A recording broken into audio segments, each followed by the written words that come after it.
เลยก็ชาพันยุ่งยั่วร้อนอะไรยิสุเบตเจ้าว่านิดสิ่งต่างก็นาขับเต่ามีอยู่นะสาวานร้อนไหมสอนประชานิยมภาษาหนักร้อนในตัวที่มุขันขั้นหนักภาษาหนักนี่มุร้อนอะไรมุนะดูไหมแต่ประชาพันยุ่งยั่วก็เกาหลีก็ยุ่งยั่วเลยได้ยิสุเบตจำดิ่งロマになるロマになるできることを教えてください。で、シンガポール、シャンティー、ブランド、で、コサナ、ケラリ、ブランド、ドゥケ、ブロナイ、で、ニボ、スガベヤ、コリビ、ナバティスライ、で、パティとカーディス、で、バロハ、バロハ、パムスナミ、で、ベジャー、ケイシュ、イルステルをミグリシー、ブランド、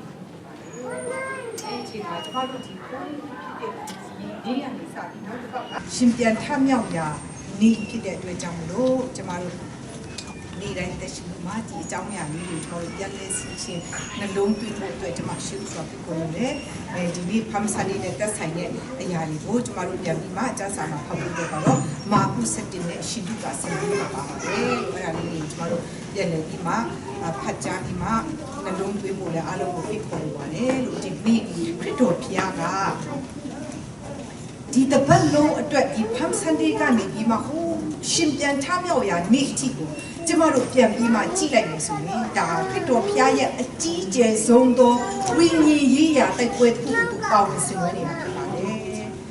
အဲ့တော့လူအနေနဲ့ကြည့်လိုက်ရင်တော့ရိုးရိုးပဲတို့ပေမဲ့လည်းဝိညာဉ်ရေးရာအရသူဟာစာရမာနနဲ့တိုက်ခိုက်နေရတဲ့အချိန်ဖြစ်ပါလေအဲကြောင့်ဒီနေ့ကျမဒီနာကို spiritual warfare လို့ကျမဆွေးချထားပါတယ်အဖက်ဩရစာခန်းကြီး6မြင်စတဲ့အကြောင်းမူကားငါတို့သည်အသွေးအသားရှိသောယန်သူတို့နှင့်ဆိုင်ပြိုင်တိုက်ခံကြရသည်မဟုတ်အထွတ်အမြတ်တို့နှင့်၎င်းအာနာဇက်တို့နှင့်၎င်းလောကီမောင်မိုက်၌သုတိယပြုလုပ်သောမင်းတို့နှင့်၎င်းမိုးကောင်းကင်၌နေသောနတ်ဆိုးတို့နှင့်၎င်းဆိုင်ပြိုင်တိုက်ခံကြ၏ကျမလွန်ခဲ့တဲ့အပတ်မှာ3ပတ်ရှိပြီကျမတို့တိုက်ခိုက်ရမယ့်ရန်သူ3မျိုးအကြောင်းကိုပြောသွားတယ်ဒီနေ့ကတော့နောက်ဆုံးရန်သူဖြစ်ပါတယ်စာရမဏဖြစ်ပါတယ်သခင်ယေရှုကလည်းဒီသူ့ရဲ့နောက်ဆုံးပြောမယ်ဆိုရင်ကားတိုင်းပေါ်မှာမရောက်ခင်အတွင်းကအကြောင်းအရာလေးတွေနဲ့ခရစ်တော်ဖျားစာရန်ကိုဘယ်လိုတိုက်ခိုက်ခဲ့တဲ့အကြောင်းအရာလေးကျွန်တော်ထောက်ပြန်နေဒီမှာဆင်ခြင်ရအောင်လို့ကျွန်မပြောပြပါတယ်လို့တကယ်တော့တိုက်ခိုက်တယ်လို့ကျမပြောတဲ့အချိန်မှာကျမပုပ်ကိုပြန်စားတယ်ကျမဘွားမှာတခါမှအဲ့လိုတိုက်ခိုက်တာနဲ့လုံးဝမရင်းနှီးခဲ့ဘူးကျန်တဲ့လူတွေလည်းအကုန်လုံးကျမနဲ့အတူတူပဲဖြစ်မယ်ဟိုရန်တောင်မဖြစ်ဘူးလို့သူများတော့မှမရိုက်ဘူးပေါ့နော်ဒါပေမဲ့ယောက်ျားတွေကတော့နည်းနည်းတော့ဖြစ်မချင်တာပဲဟိုရန်လေးတော့ဖြစ်ဘူးတယ်ပေါ့နော်ယောက်ျားဆိုတော့နည်းနည်းပါချတာလေးတော့ရှိတယ်မချဘူးရင်တော့မှတရုတ်တိုင်းကားတွေတရုတ်ဥထုတွေကလို့တိုင်းကလေးပါကလေးနည်းနည်းကျင့်ဘူးတဲ့လူတော့ပါပဲထင်တယ်လို့ကျမတို့เนี่ยတကယ်တော့တိုက်ခိုက်တယ်ဆိုတာကနည်းနည်းတော့စိမ့်တယ်လို့ပြောလို့ရအဲ့တော့ဒါပေမဲ့ကျမတို့ကဒီနေ့တိုက်ရတဲ့ရန်သူကဒီခဏကိုချင်းကျမတို့တိုက်ရတဲ့ရန်သူမဟုတ်ပါဘူးရန်သူအကြောင်းကိုမပြောခင်မှာဒီနေ့ကျမတို့ကယုံကြည်သူဖြစ်တယ်ခရိယန်တယောက်ဖြစ်တာအမှန်ပဲဆိုရင်တေချာတာကတော့ကိုကတော့ဒီဝိညာဉ်ရေးရာတိုက်ပွဲထဲမှာရှိတယ်ကိုယ့်ရဲ့အသက်တာဒီ background ထဲမှာရှိနေတယ်ဆိုတော့ကျမတို့အများကြီးသိဖို့လိုပါတယ်တကယ်အပြင်ကစစ်ပွဲတွေလည်းကျမတို့ကြည့်မယ်ဆိုရင်တိုက်ပွဲတစ်ခုကိုတိုက်တော့မယ်ဆိုရင်ရန်သူနှစ်ဖက်စလုံးကလူတွေကတော့ခုဘက်အကြောင်းဒီဘက်အကြောင်းတော်တော်လေးတော့လိလာရတယ်သိရတယ်အဲ့ကြမှာသူတို့ရဲ့ဘလူးတိုက်ခိုက်တတ်တယ်ဆိုတော့သူတို့ရဲ့မဟာဗျူဟာသူတို့ရဲ့နီးဗျူဟာတွေသိတယ်သူတို့ရဲ့အာဏာချက်သူတို့ရဲ့အာသာချက်တွေကိုကိုကသိတယ်အဲ့တော့ကိုကကျူတင်ပြင်ဆင်ရတာရှိတယ်တိုက်ပွဲမဝင်ခင်မှာကျူတင်ပြင်ဆင်ခြင်းလိချင်းချင်းတွေအများကြီးလုပ်ရတယ်ဆိုတာဒါအပြင်ကတိုက်ပွဲအကြောင်းကိုကျွန်တော်စဉ်းစားကြည့်ရင်သိနိုင်တယ်ဒီနေ့ကျမတို့ယုံကြည်သူတက်တာကလည်းဒီလိုပဲကျမတို့လည်းတိုက်ခိုက်ရမယ့်ရန်သူကြီးခုနကကျမဖတ်သွားတဲ့ effect 60တွေပါပြောအသွေးအသားရှိတဲ့ခန္ဓာကိုယ်ရှိတဲ့ဒီလူတွေနဲ့တိုက်ခိုက်ရတာမဟုတ်ဘူးကျမတို့ကစာရမာနနဲ့တိုက်ခိုက်ရတာဖြစ်တယ်အဲ့တော့ကျမတို့ကစာရမာနအကြောင်းမပြောခင်မှာသခင်ယေရှုကိုသိသလားဆိုရင်ယုံကြည်သူတွေအားလုံးသိတယ်တပည့်တော်ဆန္ဒပါတိလားကျမတို့အားလုံးကောင်းကောင်းသိတယ်ရှင်ဘောလို့သိသလားကျမတို့သိတယ်ဒါပေမဲ့စာရမာနကိုသိသလားဆိုတော့ခါကျမတို့သိမသိဘူးခေကျန်စာရမာနရှိရဆိုကျွန်တော်တို့မိသွားတယ်ဘောလို့ဆိုမြင်ရဘူးနော်အဲ့ဆိုခါကျစာရမာနဆိုမိသွားတယ်သိမသိဘူးတကယ်တော့စာရမာနကတကယ်သူဟာ well trained ကောင်း กินแต่มันพี่เด็กด้วยจังเลยตัวหัดแกเวทริกเลยตัวตีชาพิเศษท่าเลยจะมารู้แต่ไต่กูด้วยจะมารู้อย่าบอกว่าตะคู่ลงตัวเยี่ชีไต่ไข่กูด้วยตัวกวดชาพิดาพี่เด็กลองทำพี่เด็กส่วนจะมารู้นับติดเนี่ยที่อย่างนี้เรานับติดใช่ปะซาดันเป็นเลยส่วนที่จะมารู้ยันตัวจะเอาจะมารู้ที่ปีดาพี่เป็นไปเลยแต่เขาเปลี่ยนเลยพี่มาจะมารู้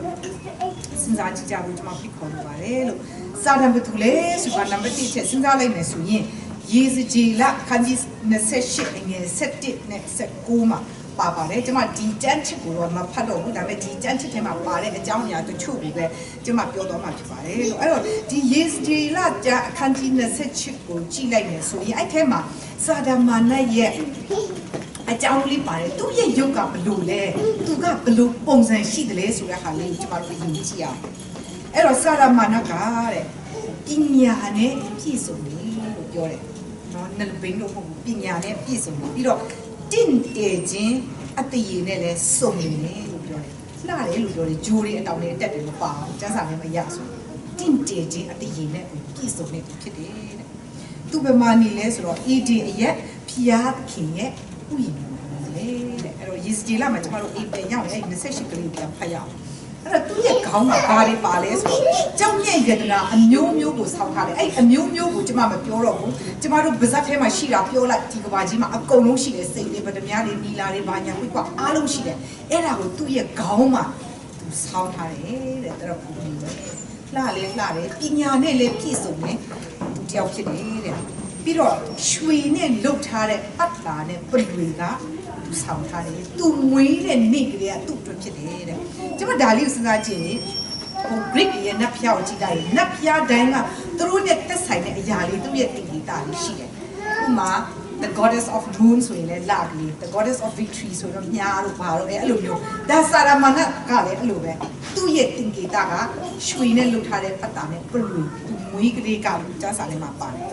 ဒါပေမဲ့ဖျားခင်ကသူ့ကိုဖျားခင်ရဲ့တောင်ပေါ်ကနေပယ်ရှားလိုက်မယ်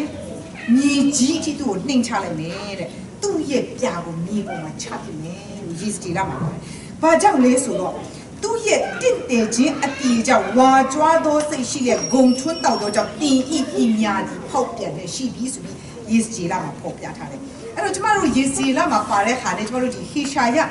14မှာပါတဲ့ဟာလေးကျွန်တော်တို့ပြန်ကြည့်မယ်ဆိုရင်ဟေရှာယမှာအိုးနနက်တာမိုးတောက်တဲ့တင်ဒီကောင်းကင်ကကြာနေတကားလို့ပြောတယ်အဲ့တော့နနက်တာမိုးတောက်တဲ့ကစာရမဏကိုပြောတာဖြစ်တယ်သူကကောင်းကင်ကနေသူကြာလာတယ်ဒါဓမ္မတိကျမ်းမှာလည်းခရစ်တော်ပြောထားတဲ့မှာပါလို့ရက်စစ်လိုပဲစာရမဏကောင်းကင်ကနေကြာလာတယ်ဆိုတဲ့ဟာလေးပြောထားတာရှိတယ်အဲ့တော့သူဟာလူစီဖာလို့ပြောတယ်လို့ဒီ history လာတဲ့အရာသူဟာခေရုဘီမျိုးအစားတွေကဖြစ်ပါတယ်လို့အဲ့တော့သူဘာဖြစ်လို့စာတန်ဖြစ်သွားရတယ်လဲဆိုတဲ့ဟာကအငယ်73မှာတင်ကလည်းကောင်းကင်ပေါ်သို့ငါတက်ပြီးဖျားသခင်ဤကျယ်တို့အပေါ်မှာငါအလင်းကိုငါမြောက်ပြီးမြောက်မျက်နာဘက်ဗျာဒိတ်တော်တောင်ပေါ်မှာငါထိုင်ပြီးမိုးတိမ်ထိပ်ပေါ်သို့ငါတက်ပြီးအမြင့်ဆုံးသောဖျားကဲ့သို့ငါနေမည်ဟုစိတ်အကြံရှိလေသည်အဲ့ဒါကစာရမဏရဲ့အကြံသူ့ရဲ့အပြစ်သူ့ရဲ့စဉ်းစားထားတဲ့အချက်သူကလှတယ်ပညာနဲ့ပြည့်စုံတယ်သူအယံကိုဂုံမောက်သွားတယ်နောက်ဆုံးအချုပ်ကိုကြည့်လိုက်မယ်ဆိုမှဖြစ်လေအမြင့်ဆုံးသောဖျားကဲ့သို့ငါနေမည်ဆိုတာဖြစ်သွားတယ်ငါလည်းဖျားလို့ပဲဆိုတဲ့ဟာဖြစ်တယ်တော့ဖျားဖန်ဆင်းထားတဲ့အရာတွေအလုံးအေးဒီဥယျာဉ်မှာနေရင်းနဲ့သူအယံလိုချင်လာတယ်အယံတတ်မဲ့လာတယ်အယံပိုင်ဆိုင်ချင်လာတယ်ဒါတွေအားလုံးကိုသူအုပ်စိုးချင်လာတဲ့အချိန်မှာဖျားခင်ကသူ့ရဲ့ heavenly government နဲ့သူနှင်ထုတ်လိုက်မြေကြီးတိုင်အောင်ချပြတယ်ဒါပေမဲ့ तू သိလား तू မသိဘူးကောင်းကင်တမန်ဆိုတာသိလို့မရဘူး तू မသိဘူးအဲ့တော့စာရမဏကသူ့ရည်ရွယ်ချက်မပြတ်သွားဘူးလားပြတ်သွားပြီသူ့ရည်ရွယ်ချက်ပြတ်သွားတော့စာရမဏကဖျားကိုအယံမုန်းတယ်အဲ့ဒီအစားပြီးမှတချင်ကုန်သူ့ရဲ့ဘဝမှာဖျားကိုဘလို့ကလေးစားချီရမလဲသူ့ကိုဘလို့နာကျင်အောင်လုပ်ရမလဲဒီဖျားသခင်ကိုငါဘလို့တိုက်ရမလဲဆိုတာပဲတချင်ကိုသူစဉ်းစားတယ်တချင်ကိုသူဒါပဲကြံစီတယ်သူ့ရဲ့ဘဝရဲ့အကြီးမားဆုံးရန်သူဟာဖျားသခင်ဖြစ်သွားတယ်ဒါပေမဲ့ခုနကကျမတို့ယေစတီလာမှာပြောသလိုစာရမဏကပညာနဲ့ပြည့်စုံတယ်လို့ပြောတဲ့အတွက်ကြောင့်သူကစဉ်းစားရင်းနဲ့အကြံအစီထုတ်ရင်းနဲ့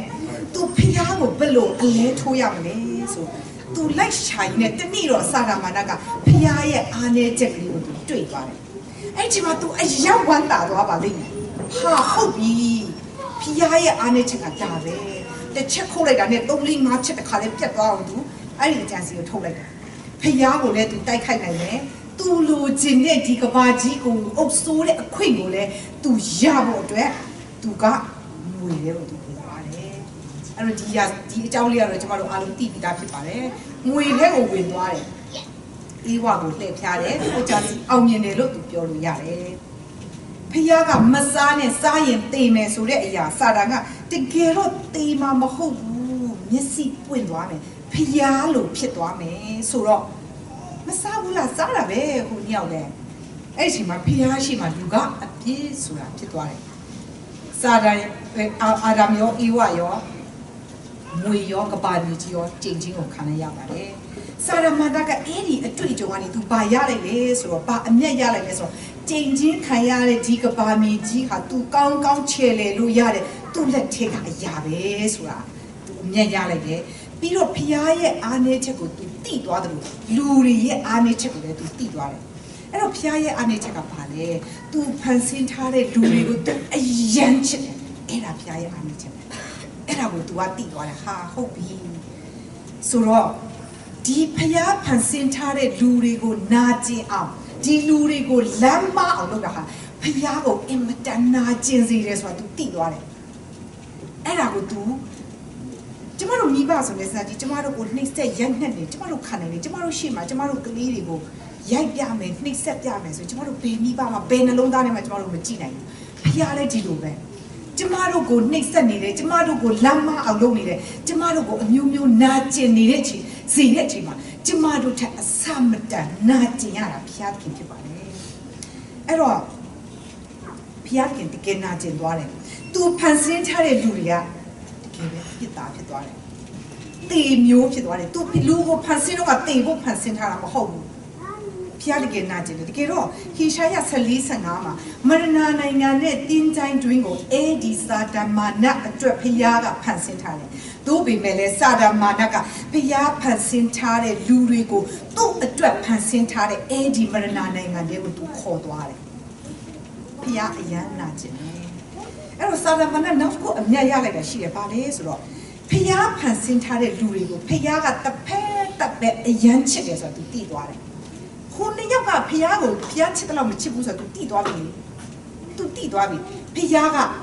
ဘယ်တော့အခါမှဇွတ်အတင်းအတမထိန်းချုပ်မထားဘူးဒီလူလေးကိုဆိုတော့ तू တိသွားတယ်လွတ်လပ်စွာရွေးချယ်ခွင့်ပေးထားတယ်ဖျားကိုချစ်လို့ရတယ်လို့သူ့ကိုချစ်ဖို့လေဒီလူတွေမှာရွေးချယ်ခွင့်ရှိတယ်ဆိုတော့ तू တိသွားတယ်အဲ့ဒီအချိန်မှာဒီနေ့ကျမတို့ယုံကြည်သူတွေနဲ့စာတန်တွေရဲ့တိုက်ပွဲကအစပြုတာဖြစ်ပါတယ်လို့အဲ့တော့တကယ်တော့စာတန်တွေကကျမတို့တယောက်ချင်းစီကိုသူတိတ်တော့စိတ်ဝင်စားကျမတို့ကိုလည်းတိတ်တော့တိုက်ခိုက်ချင်တာမဟုတ်ဘူးဘာဖြစ်လို့လဲ तू စိတ်ဝင်စားတာ तू တကယ်တိုက်ချင်တာဖျားအောင်ပဲဖြစ်တယ်အဲ့တော့ကျမတို့ရဲ့အထဲမှာဖျားရှိတယ်ကျမတို့ဖျားကိုအယမ်းချစ်တယ်ဆိုရင် तू နေလို့မရအဲ့ဒီမှာကျမတို့ကိုအမြဲတမ်းတိုက်ခိုက်ဖို့ तू ကြံစီပါတယ်ဖျားကလူကိုအယမ်းချစ်တဲ့အချိန်မှာဖျားရဲ့စကားကိုနားထောင်ရင်ဘာဖြစ်မယ်ဆိုတာကျမ်းစာမှာဖော်ပြထားပြီးသားဖြစ်တယ်အဲ့လိုပဲစာတန်ကစကားကိုစာတန်ရဲ့စကားကိုနားထောင်ပြီးသူ့နောက်ကိုလိုက်မယ်ဆိုရင်လည်းဘုံမရဏနိုင်ငံမှာအဆုံးတိုက်ရလိမ့်မယ်ဆိုတော့လေကျမတို့ကျမ်းစာအရကျမတို့အားလုံးသိတာဖြစ်သွားပါတယ်လို့အဲ့တော့အာဒမ်ရဲ့အေဝါကနေတစ်ဆင့်သူကလူရဲ့အားနည်းချက်ကိုသူဘယ်လိုပြန်တွေ့သွားလဲဆိုတော့လူဆိုတာဖျားယောင်းသွေးဆောင်လို့ရတယ်ညာလို့ရတယ်ဒါသိမရှိဘူး तू ကကျမတို့ထက်ဒါပိုကောင်းတယ်ညာလို့ရတယ်ပြီးတော့လူစီမှာ तू နဲ့အယမ်းတူတဲ့အချက်ကလေးတွေ तू တွေ့သွားတယ်ဘာလဲဆိုတော့တတ်မှတ်တဲ့စိတ်ရှိတယ် तू အဲ့ဒါလေးတွေ့သွားတယ်ဖျားလို့ဖြစ်မယ်မျက်စိပွင့်သွားမယ်ဆိုတော့စားတယ်ဘာဖြစ်လဲငါတယောက်ပဲဖျားလို့ဖြစ်ချင်တာမဟုတ်ဘူးကြည်စမ်းဒီလူတွေလည်းမျက်စိပွင့်သွားမယ်ဖျားလို့ဖြစ်မယ်ဆိုရင်ငါပြောတာယုံပြီးစားတယ်အဲ့လိုဆိုတော့သူတို့လည်းငါနဲ့အယမ်းတူတာပဲဆိုတဲ့အချက်ကလေးကို तू တွေ့သွားတယ်အဲ့တော့စာရန်ကလေ तू နဲ့တူတယ်ဆို तू တိတ်စိတ်ဝင်စားဘူး तू နဲ့မတူတဲ့လူ तू ပိုစိတ်ဝင်စားတယ်ဖျားကိုချစ်တယ်ဆို तू ပိုစိတ်ဝင်စားတယ်ဒီကဲတော့ तू ကကိုယ့်ကိုတိုက်တာမဟုတ်ဘူးသူ့ရဲ့ဒီမှာကကျမတို့အထဲမှာရှိရဲ့ဖျားကိုဖြစ်ပါတယ်ကိုယ့်အထဲမှာရှိတဲ့တန်ရှင်းသောဝိညာဉ်တော်ဖျားနဲ့စစ်တိုက်တာဖြစ်တယ်အဲ့ဒါကိုကျမတို့ယုံကြည်သူတွေကဝိညာဉ်ကြီးရတိုက်ပွဲလို့ခေါ်တယ်ဒီနေ့ခရစ်တော်ဖျား ယေရုရှလင်မြို့ကိုစပြီးဝင်လာတာဟာသူ့ရဲ့ဝိညာဉ်ကြီးရဲ့တိုက်ပွဲအဆုံးအထိပေါ့နော်နောက်ဆုံးအချိန်မှာအကြီးမားဆုံးသောဝိညာဉ်ကြီးရဲ့တိုက်ပွဲတစ်ခုဖြစ်ပါတယ်လို့အဲ့တော့ဒီတိုက်ပွဲလို့ပြောတဲ့အချိန်မှာဒီကဘာမှာရှိတဲ့လူတွေတိုက်နေကြတဲ့တိုက်ပွဲတွေတော့မတူဘူးကျမတို့တိုက်တဲ့တိုက်ပွဲကမြင့်မြတ်တဲ့တိုက်ပွဲဖြစ်တယ်နိုင်မယ်ဆိုတဲ့အဖြေကိုကျမတို့သိပြီးသားဖြစ်တယ်အဲ့တော့စာတန်ကျမတို့ရဲ့ဝိညာဉ်တိုက်ပွဲကဘာဖြစ်လို့နိုင်မယ်ဆိုတော့ကျမတို့သိပြီးရတယ်ကျမတို့ကြီးပဲတိုက်နေတာမဟုတ်ဘူးဖျားနဲ့စာတန်နဲ့တိုက်တာဖြစ်တယ်ဖျားရဲ့အလိုတော်နဲ့စာတန်ရဲ့အလိုတော်ကိုတိုက်တာဖြစ်တယ်ကောင်းကင်တမန်နဲ့နတ်ဆူတိုက်တာဖြစ်တယ်တခါတည်းကျမတို့ထောက်မယ်ကြီးစကားကြည့်တယ်ကျမခဏခဏပြောဘူးလေစာရမဏကအနီရောင်ကလေးနဲ့ဒီဘက်ကကောင်းကင်တမန်ကအဖြူရောင်ကလေးနဲ့လူတာဟိုလိုပြောလိုက်ဒီလိုပြောလိုက်နဲ့ကိုကလေခါဟိုဘက်ကစကားနားထောင်လိုက်ကိုစာရမဘက်ပါသွားရင်ကိုကလည်းစာရလိုဖြစ်လိုက်ဆိုတော့ဟိုဒီကတုံးကားကလေးပဲကြည့်ပေမဲ့ကျမတို့ရဲ့တကယ်လက်တွေ့ဘဝမှာအဲ့ဒါနဲ့အရန်တူတာအမြဲတမ်းရှိတယ်အမြဲတမ်းပဲလွန်ဆွဲနေတယ်အဲ့ချိန်မှာကျမတို့တခါတည်းစိတ်လွတ်သွားရင်တော့စာရမဘက်ပါသွားတာရှိတာဒီနေ့စာရမဏကအမြဲတမ်းယုံကြည်သူတွေအသင်းတော်တွေမိသားစုတွေကိုအမြဲတမ်းတိုက်ခိုက်နေတယ်ကျမတို့တယောက်တည်းကိုမဟုတ်ဘူးကျမတို့ရှိတဲ့ဒီအဖွဲ့အစည်းကို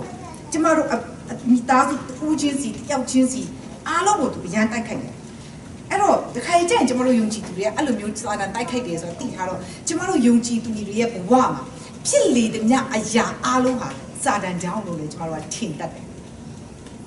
ဒီခွဲအစားပေါ့နော်စာတန်ကိုပဲအပြစ်ပုံချဖို့အပြစ်ပုံချစရာစာတန်ရှိနေတယ်လေစီအဲ့စာတန်မှာနဲ့ကြောင့်မလို့တခါစီကျမတို့ချီခလုတ်တိုက်လို့ချီမကွေးသွားလဲစာတန်ကြောင့်ပြောချင်တယ်အဲ့ဒါစာတန်နဲ့မဆိုင်ဘူးကိုနဲ့ပဲဆိုင်တယ်ဟာဖျားကြောင်တနည်းကနေသွားရမယ်လားငါလေးအရာအိပ်ပျော်သွားပြီမလေးစာတန်ဝင်ပြီးငါမလားအဲ့ဒါစာတန်နဲ့မဆိုင်ဘူးတော့ကိုအိပ်ရထားတော့ကြတော့လို့ဖျားကြောင်ရောက်တာကျမတို့အရန်စိတ်မထိန်နိုင်ဘူးဖြစ်သွားတယ်ရံဖြစ်တယ်ထူးကြချင်းကြအစီရောက်သွားတယ်ဟာစာရမဏကြောင့်လို့မဟုတ်ဘူးကျမတို့ကအရင်သူ့ကိုအခွင့်ပေးလိုက်တာကျမတို့ကျမတို့ဖြစ်တဲ့အချိန်မှာကျမတို့မထိန်နိုင်နိုင်ဘူးဆိုဘာဖြစ်လို့လဲစာနာကိုကျမတို့အခွင့်ပေးလိုက်စာနာကအဲ့ဒါကြီးကိုအကြီးကြီးဖြန့်သွားဖွာလိုက်တယ်ကျမတို့စိတ်ထိန်နိုင်တယ်အော်တို့မရဘူးငါဖျားသားပြီးဖြစ်တယ်စိတ်ထိန်နိုင်နေချိန်မှာကျမတို့ညီတက်ချင်းရတယ်ဟာစိတ်တအားတွေမှာဖြစ်တယ်စာနာကဟုတ်ပြီဆိုပြီးမှမီးတွေရှို့လိုက်အမှထင်းနေထည့်လိုက်ရင်းနဲ့စီတွေလောင်းလိုက်ဆိုတော့ဟောဒုတ်တွေဓာတ်တွေတနတ်တွေပါရောပြဿနာတွေတဲ့ရောအဲ့တော့ကျမတို့ကအရင်ခွင့်ပေးလိုက်တယ်အဲ့တော့ကျမတို့ကအရင်ခွင့်မပေးဖို့လည်းလိုအပ်တယ်အဲ့တော့နံပါတ်1အချက်အနေနဲ့ကတော့စာတန်ကျမတို့ကိုဘယ်လိုတိုက်ခိုက်ကြလဲဆိုတဲ့အရာလေးကိုပြန်ပြီးမှစဉ်းစားကြအောင်အဲ့တော့ဖျားဖန်ဆင်းထားတဲ့လူတွေကတည်ရင်ခုနဟာပြန်ဆက်ဆက်မယ်ဆိုပေါ့နော်တည်ရင်ငရဲကိုရောက်မဲ့အခြေအနေဖြစ်သွားပြီအဲ့ဒါကိုဖျားကြည့်နိုင်တာသူလုံးဝမကြည့်နိုင်ဘူးဟာငါဖန်ဆင်းထားတဲ့လူတွေဒီလိုပဲထားလို့မရတော့ဘူးအဲ့ချိန်မှာယော36မှာကျွန်တော်တို့အားလုံးသိတာဖြစ်တယ်ဖျားသခင်ဤသားတော်ကိုယုံကြည်တော့ပေါင်းလို့ဒီပျက်စီးခြင်းတို့မရထာဝရတက်ကိုရစီခြင်းကဖျားသခင်ဒီမိမိ၌တပါးဒီတော်သားတော်ကိုစွတ်တော်မူတဲ့တိုင်အောင်လောကီသားတွေရှိတော်မူအဲ့ဒီချိန်မှာခရစ်တော်ဖျားဟာအဲ့ဒီနှုတ်ကပတ်တော်ဟာယေရှုလို့နာမည်မှဲ့ပြီးမှမေတော်မာရီစီမှာလာပြီးတော့ဝင်ပါတယ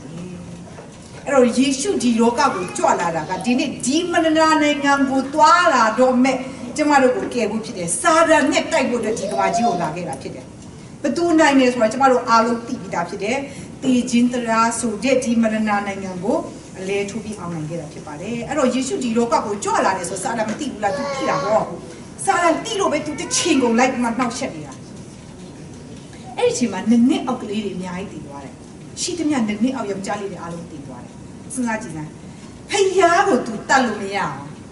်ယေရှုကိုဘေဘီကလေးတေးကလေးပဲဒါမဲ့သူချီလို့မရအောင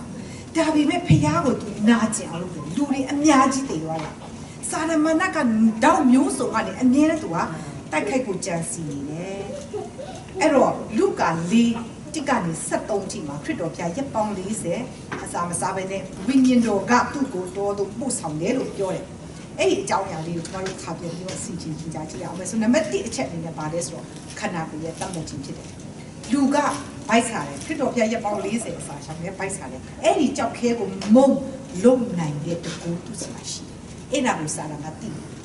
မင်းကဘုံလုံးစားလိုက်မင်းဗိုက်စားနေတာငါသိတယ်ခရစ်တော်ဖျားပါပြောတယ်တရားဟောရာကျမ်းခန်းကြီး8အငယ်3မှာလူဒီမုံအားဖြင့်သာအသက်မွေးရတယ်ဟောလို့ပြောတယ်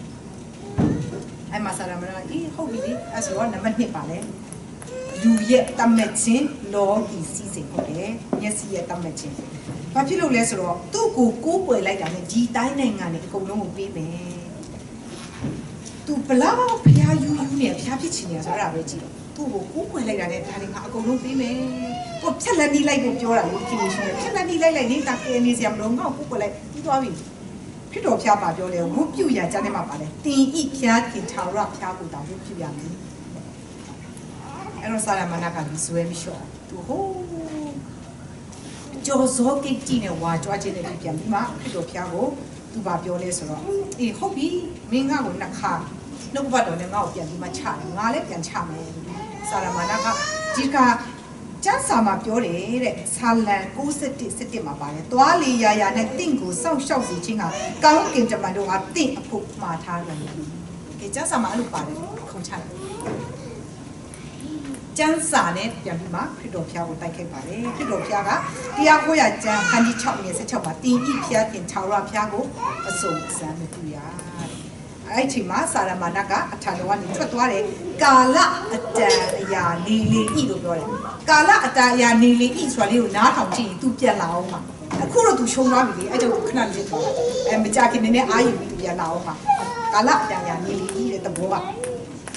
အဲ့တော့ဘုရားခွင့်ပြုချက်တစ်ခုရှိထားတဲ့အတွက်ကြောင့်လို့စာတန်ကယေရှုကိုစုံစမ်းတာဖြစ်နိုင်တယ်ဖြစ်တယ်ပြီးတော့အဲ့လိုခွင့်ပြုချက်မြန်သူဘုရားရဲ့အနာမှာကတ်လို့မရအောင်အဲ့တော့ခရစ်တော်ဘုရားကဒီစုံစမ်းနောက်ဆက်ခြင်းကိုဘာဖြစ်လို့ကိုယ်တိုင်ခံလဲဒီနေ့ယုံကြည်သူတွေကျွန်တော်တယောက်ချင်းစီကိုဒီပုံစံနဲ့ပဲစာတန်ကစုံစမ်းနောက်ဆက်ခြင်းကျွန်တော်တို့စီပြန်လာတာဖြစ်ပါတယ်တိယော26ဆက်မှာလောက၌ရှိသောအရာဒီဟုသမျှဒီကိုယ်ကာယတတ်မဲ့ခြင်းမျက်စိတတ်မဲ့ခြင်းလောကီစည်းစိမ်၌ဝါကြွားခြင်းတို့သည်ခမဲတော်နဲ့မဆက်ဆိုင်လောကနဲ့ဆက်ဆိုင်အဲ့တော့ခုနကခရစ်တော်ဘုရားကိုစုံစမ်းတဲ့အချက်၃ချက်ကဒီရှင်ယောဟာကန်ကြီးတစ်ငယ်26ဆက်မှာပါတဲ့အကြောင်းနဲ့အတူတူပဲဖြစ်ပါတယ်။ကိုယ်ကာယရဲ့တတ်မဲ့ခြင်းမျက်စိတတ်မဲ့ခြင်းနဲ့လောကီစည်းစိမ်နဲ့ဝါကြွားခြင်းခုံချလိုက်ပြောမယ်ခုံချလိုက်ဘာဖြစ်လဲကောင်းကင်တမန်ကြီးလာပွေ့ပါပြီလားဟာကြီးစားပြုတ်ကြအမြင့်ချနေခုံချရတော့ဘာမျိုးခုခေတ်ဆိုစူပါမန်လို့ပေါ့ကျော်စောကိတ်တီဝါကြွားခြင်းအဲ့တော့လောကနဲ့ဆိုတော့လောကဆိုတာစာရမဏကိုပြောတာဖြစ်တယ်စာရမဏနဲ့ဆက်ဆိုင်တဲ့အရာဖြစ်တယ်အဲ့တော့ကျမတို့ရဲ့ဝိညာဉ်ရေးရာကဒီအရာတွေနဲ့သက်ဆိုင်တဲ့အရာတွေကိုဝိညာဉ်ရေးရာတိုက်ပွဲလို့ကျမတို့ခေါ်တာဖြစ်တယ်ခိုင်ကြရင်ကျမတို့ရဲ့မျက်စိရဲ့တတ်မဲ့ခြင်းတွေအများကြီးရှိတယ်ကျမတို့ရဲ့စားချင်ခြင်းကျမတို့ရဲ့တောက်ချင်ခြင်းကျမတို့ရဲ့ရှူချင်ခြင်းတွေအားလုံးဒီဒါကျမတို့ရဲ့ကိုယ်ကာယတတ်မဲ့ခြင်းတွေမှာပါပါတယ်ကျမတို့ရဲ့ခန္ဓာကိုယ်ရဲ့အလိုကိုလိုက်တာကကျမတို့ရဲ့စာရရဲ့နောက်ကိုလိုက်တာနဲ့အတူတူပဲဖြစ်တယ်စာရရဲ့နောက်လိုက်တယ်ကိုယ့်ရဲ့စားခြင်းတောက်ခြင်းရှူခြင်းတွေအရာတွေမှာဖျားဘုံတော်မထင်ရှားဆိုကိုအတိခံရတဲ့အတွက်တကယ်တော့ကိုကတော့မသိတာအဲ့တော့တကယ်တော့ကျမတို့စီးစိမ်ချမ်းသာရဖို့အောင်မြင်ဖို့ကြော်ကြားဖို့ဒီကတကယ်လက်နဲ့ကြီးဖြစ်တဲ့စာရမဏအတွက်လူတွေတော်တော်များများကဒီနေရာမှာကြာရှုံးပြီးမှစာရရဲ့နောက်လိုက်ဖြစ်သွားတယ်ဆိုတော့ကျမတို့တွေ့ရတယ်အဲ့တော့ဖျားသခင်ရဲ့အလိုတော်နှင့်အညီကျင့်တော်အကျင့်မူကားတဲ့နိစ္စထာဝရတည်တယ်လို့ပြောတယ်အဲ့တော့ဖျားသခင်ရဲ့အလိုတော်နဲ့စာရရဲ့အလိုတော်ကအမြဲတမ်းဆန့်ကျင်ပဲဖြစ်တယ်အဲ့တော့ကျမတို့ကဒီနေ့ကျမ်းစာမှာကြည့်လိုက်မယ်ဆိုကျမတို့ခရိယန်တွေကိုကျမတို့ယုံကြည်သူတွေအမြဲတမ်းစစ်သားနဲ့အရန်တိုင်းထားတယ်အမြဲတမ်းတိုက်ခိုက်ဖို့အတွက်အမြဲတမ်းထိုင်ထားတယ်ဒီနေ့ကျမတို့ကဘယ်သူဘက်ကလည်းစစ်သားလဲစာရန်ဘက်ကစစ်သားလားဖျားဘက်ကစစ်သားလားဆိုဒီနေ့ကျမတို့ရွေးချယ်ရမှာဖြစ်ပါတယ်လို့နောက်ဆုံးနံပါတ်3ချက်ကဖျားသခင်ကစာရန်ကိုဘာကြောင့်လို့ခွင့်ပြုလဲအဲ့တော့ကျမတို့ဒီအကြောင်းအရာလေးကိုကြည့်ဖို့ကျမတို့ယောဘဝတ္ထုကိုပြန်ကြည့်ပါမယ်လို့ယောဘဝတ္ထုမှာစာတန်ကဖျားရဲ့သားတွေနဲ့အတူတူဖျားခင်ကိုခစားမယ့်နေရာကိုသူရောက်တယ်သူလည်းဟိုရောက်ဒီရောက်လာတော့ဖျားခင်ကသူဘလောက်ပိုင်နေဆိုတော့တွေ့ရနော်အဲ့မှာဖျားခင်ကသူ့ပြောတယ်ဒီဘလောက်ပိုင်နေဆိုဟိုဗျာဒိတ်ကျမ်းမှာကျမတို့ပြန်ကြည့်နေဆိုပါပြောတယ်သူ့ရဲ့အမီးကကောင်းကင်ကျေတယ်ကောင်းကင်ကကျေ3စု2စုကိုသူ့အမီးနဲ့သူဆွဲယူလိုက်တယ်လို့ပြောတယ်အဲ့ကြောင့်မလို့ဒီကျန်းစာပြန်တဲ့ဆရာတွေကပြောတယ်ကောင်းကင်တမန်3ပုံ1ပုံကသူ့နောက်ပါသွားရဲ့လို့ပြောတယ်သူဘလောက်ပိုင်နေဆိုအဲ့ဒါပဲကြည့်တော့အဲ့တော့ဖျားခင်ကပြောတယ်ဟာရောက်မင်းဘယ်ကလာလဲတော့သူကလည်းလမ်းမရောက်လာတယ်လို့မပြောဘူးညီကြီးပေါ်မှာသူသွားတယ်သူရောက်လာတယ်ဒါသူရွေချက်ရှိရောက်လာတာဖျားစီ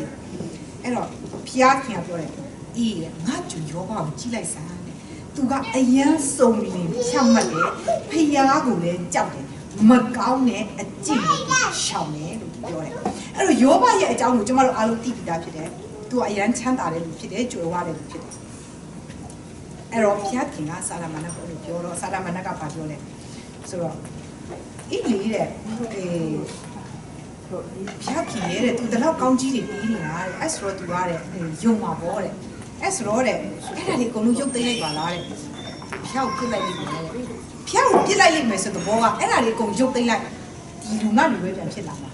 အဲ့တော့ဖျားခင်ကပြောတယ်အေးတဲ့သူ့ရဲ့ကိုတော့မင်းမထိခိုင်နဲ့လို့ပြောတဲ့အခါကြီးကျွန်တော်တို့သိတယ်အဲ့တော့ခိုင်ချက်ကျွန်တော်တို့ချမ်းသာခြင်းကိုစဉ်းစားမယ်ဆိုရင်လည်းပေါ့နော်မကောင်းတဲ့အရာလောကီစည်းစိမ်ပါညာနဲ့ကျွန်တော်တို့ပြောရင်အဲ့တော့ဒီလောကီစည်းစိမ်ချမ်းသာခြင်းကစာလနဲ့ပဲဆိုင်တာပါမဟုတ်ဘူးယောဘကိုကြည့်လိုက်သူ့ရဲ့ချမ်းသာခြင်းကြွယ်ဝခြင်းဒီဘယ်ကလာမလဲဖခင်ရဲ့ကောင်းကြီးကနေလာတယ်ဆိုတော့ကျွန်တော်တို့တွေ့ရတယ်။ဘာကြောင့်မလို့လဲ။သူကဘာဖြစ်လဲ။စုံလင်ဖြောက်မှတ်တော်သူဖြစ်တယ်။ဖခင်ကိုကြောက်တယ်မကောင်းတဲ့အကျင့်မရှိဘူး။ကျင့်ဘူးလို့ပြောတယ်။သူနဲ့တူတဲ့လူတယောက်မှတော့မရှိဘူး။အဲ့ဒါလေးကိုကြည့်ကျွန်တော်တို့တွေ့နိုင်တယ်ပေါ့နော်။အဲ့တော့ယောဘဘာဖြစ်သွားလဲဆိုတော့ကျွန်တော်တို့အားလုံးသိတယ်။ကျွန်မဒါအသေးစိတ်ကျွန်တော်တို့မပြောတော့ဘူး။သူ့မှာသားသမီးတွေတည်သွားတယ်။သူ့ရဲ့စီစဉ်ဥစ္စာတွေအကုန်ကုန်သွားတယ်။သူ့ရဲ့ကျွေးနွားသားတွေအကုန်လုံးသူကုန်သွားတယ်။ တကယ်တထေးကြီးယောဘကနေတခါလေ homeless ဟိုးပြပုံထဲကတောင်စားလို့ဖြစ်သွားတယ်။တကူလုံးအနာတွေပေါက်ဘဝကချင်းပြောင်းလဲသွားတယ်ကျမတို့စဉ်းစားကြကျမဒီအခြေအနေကနေကျမအကုန်လုံးဘာမှမရှိဟာသားသမီးလည်းတည်ဟာကိုယောက်ျားလည်းတည်အကုန်လုံးမရှိပဲကျမလမ်းဘေးမှာတကူလုံးအနာပေါက်ပြီးသွားထိုင်နေကိုယ်လည်းအဲ့ဒီနေရာမှာဝင်ပြီးတော့ခံစားကြည့်ပါကျမတို့ဘုရားကိုဘယ်လိုစကားပြန်ပြောလဲယောဘကဘာမှမကြောက်ဘူးအားလုံးကုန်သွားတယ်တခုပဲသူစီမှာကြံတယ်အဲ့ဒါယုံကြည်ခြင်းအဲ့ဒီယုံကြည်ခြင်းတခုပဲသူစီမှာကြံခဲ့တယ်ဒါမဲ့သူဘာဖြစ်သွားတယ်ဖျားကောင်းကြီးသူကခံစားရတဲ့အဆုံးမှာကျမတို့တည်သွားပါတယ်အဲ့တော့ယောဘကဘာဖြစ်ဖြစ်သူဖျားကိုမပြစ်ပဲဘူးသူ့ရဲ့ဝိညာဉ်ရေးရာတိုက်ပွဲမှာနိုင်တယ်ဆိုတော့ကျမတို့တွေ့ရတယ်ဘာဖြစ်လို့လဲဖျားသူ့ဘက်မှာရှိတယ်သူတယောက်တည်းမဟုတ်ဘူ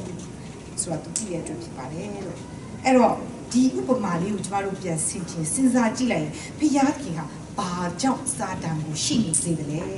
ဲဘာလို့ခွင့်ပြုတယ်လဲဒီနေ့ကျမတို့ယုံကြည်သူတယောက်စီကိုခရစ်တော်ကဲ့သို့ဖြစ်စေခြင်းနဲ့ခရစ်တော်ရဲ့ခြေရာနောက်ကိုလိုက်စေခြင်းနဲ့ခရစ်တော်ကစာတန်ကိုနိုင်တယ်လို့ကျမတို့ကိုလည်းနိုင်စေခြင်းနဲ့အဲကြောင့်လို့ဒီနေ့စာတန်မာနကိုရှိနေစေတာဖြစ်ပါတယ်တစ်ပေ98မှာတမ္မာတတိရှိရမအိပ်ပဲစောင့်ကြလို့သင်တို့ဤရန်သူဒီဟုသောစာရမာနတိဟောက်တော်ခြင်းတွေကဲ့သို့အဘယ်သူကိုမျိုးရမည်ဟု၍တဲ့လေရှာဖွေရရှိ၏ကျမတို့အလကားနေလို့ကတော့ဒီဝိညာဉ်ရဲ့တိုက်ပွဲမှာကျမတို့နိုင်မှာမဟုတ်ဘူးကျမတို့ဘသူကိုမျိုးမလဲဘယ်နည်းဘသူကိုဘာလုပ်လဲသူတစ်ချိန်ကုန်သူလိုက်စောင့်ကြည့်ပါဒါပေမဲ့ကျမတို့ယုံကြည်သူရဲ့အသက်တာကိုဖျားချီမှာကိုကအနှံလိုက်တာနဲ့ကျမတို့ဘာဖြစ်လဲကျမတို့အသက်တာကိုဖျားကအရင်ပြုတ်ပြင်းတယ်ကိုပြင်တာဟုတ်ဘူးနော်ဖျားကအရင်ပြင်တယ်ဖျားကကျမတို့ကိုပုံသွင်းလာတယ်သူနဲ့ခန္ဓာတရံချင်းတူတာမဟုတ်ဘူးတူတာတင်မကပဲနဲ့ကျမတို့ရဲ့နှလုံးသားကျမတို့ရဲ့စိတ်နေစိတ်ထားကျမတို့ရဲ့အပြုအမူအကျင့်ကျမတို့ရဲ့အတွေးခေါ်တွေအားလုံးခရစ်တော်ကဲ့သို့ဖြစ်လာအောင်ဖျားပြန်ကျမတို့ကိုပြုတ်ပြင်ပုံပေးယူရဲဆိုတာတွေ့ရတယ်အဲ့ဒါကဘာဖြစ်လဲအရေးအကြီးဆုံးအချက်အဲ့ဒါမှာကခရစ်တော်ကဲ့သို့ကျမတို့ဟာစာတန်ကိုအောင်နိုင်လို့ဖြစ်ပါတယ်ဖျားကလေစာတန်ရဲ့ဖြူခါကိုသိတယ်သူချစ်တဲ့လူတွေသူ့ကိုချစ်တဲ့သူတွေကိုချမယ်ဆိုတာဖျားသိတယ်ဘာလို့လဲဆိုစာတန်မာနကဘယ်တော့မှ vacation မယူဘူးကျမတို့လူတွေပဲ vacation တွေယူတာအလုပ်တွေနားအိမ်မာတွေနားစာတန်မာနဘယ်တော့မှမနာဘူးသူဘယ်တော့မှမနာဘူးပြင်းလည်းမပြင်းဘူး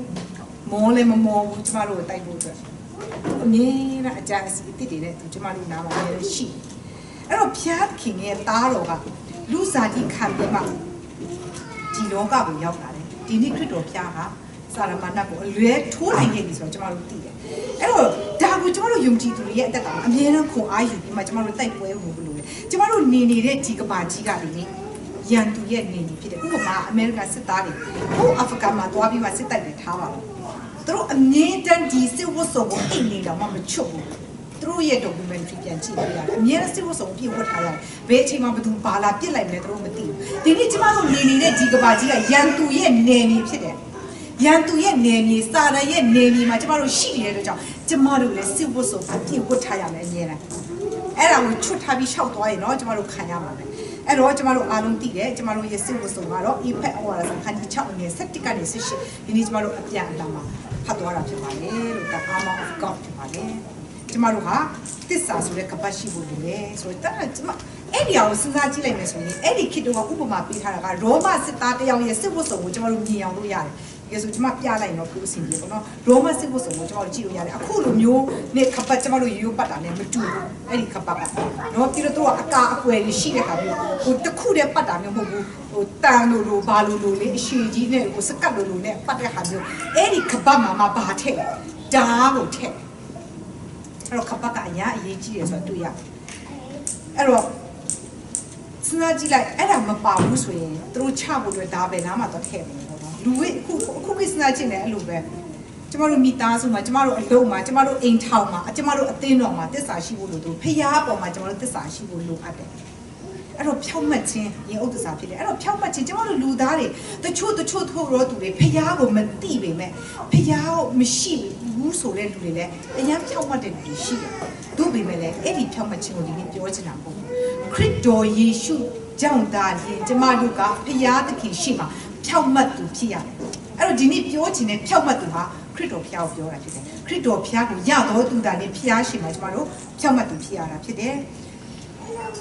ခြေစွပ်ဖြစ်တယ်ခြေစွပ်ဆိုတော့ကျမတို့ခြေထောက်မျိုးအောင်စွပ်တဲ့ခြေစွပ်မဟုတ်ဘူးဒီခြေထောက်ကြီးကိုမခုတ်ဖြတ်ပလိုက်အောင်စွပ်ထားရတဲ့တန်ကိုပြောချင်တာအဲ့ဒါကဘာဖြစ်လဲဧဝံဂေလိတရားဖြစ်တယ်ဧဝံဂေလိတရားတော့မှငြိမ်သက်ခြင်းနဲ့ရှင်တဲ့ဧဝံဂေလိတရားဖြစ်တယ်ဧဝံဂေလိတရားမရှိရင်ဘာဖြစ်သွားလဲခြေထောက်မပါရင်တော့လမ်းမလျှောက်တဲ့အတင်းတော်တွေပဲဖြစ်သွားပါတယ်လို့ကာကွယ်ဖို့အတွက်ဒိုင်းကဘာဖြစ်လဲစာရမာနရဲ့မိဆက်လက်နဲ့ကိုကာကွယ်နိုင်တာတတ်နိုင်တာယုံကြည်ခြင်းတူလို့ရှိတယ်ခုနရဲ့ယောဘကိုကျမတို့ပြန်ဆင်ခြင်ကြည့်ရင်တွေ့ရတယ်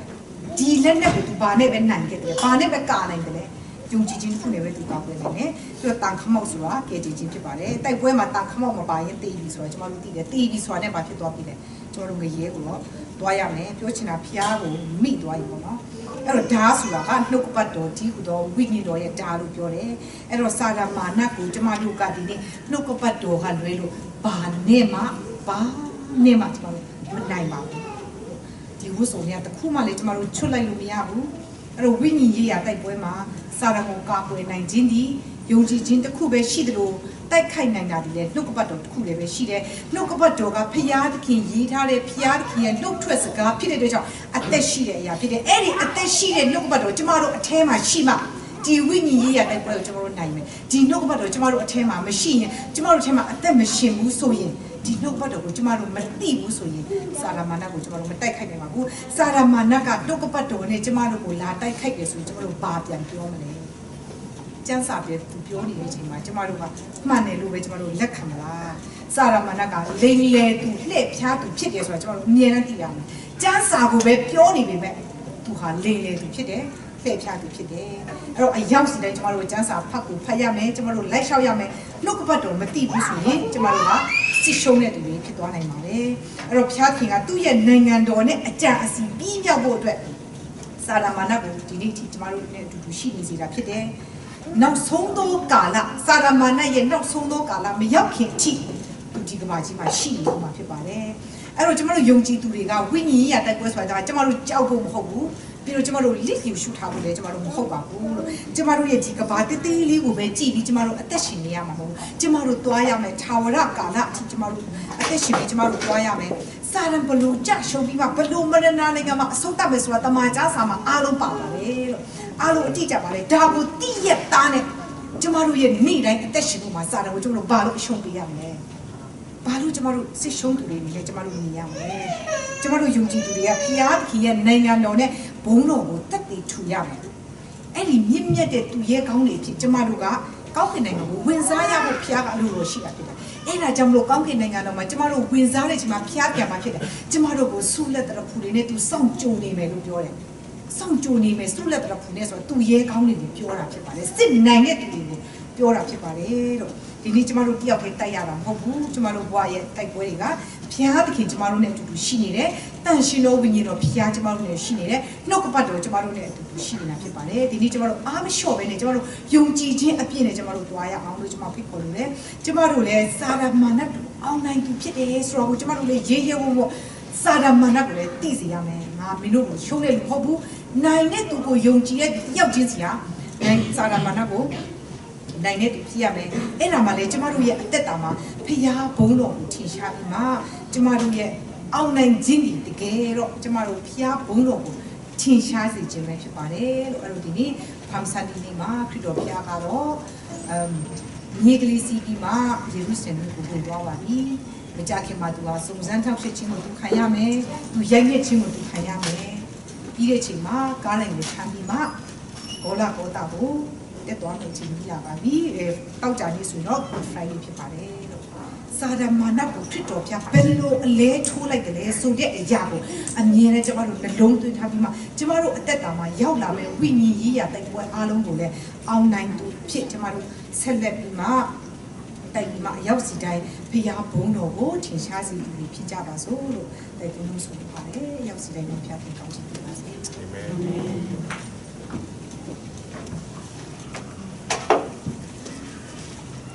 시야 문가테라 콘스타나테 엉담의 사크나 그래 아프나메 이 엉담의 사크나 배 콘스타나메 그 문가테 근데 이건 좋아해 시라마 배 액티브 근데 그래 그래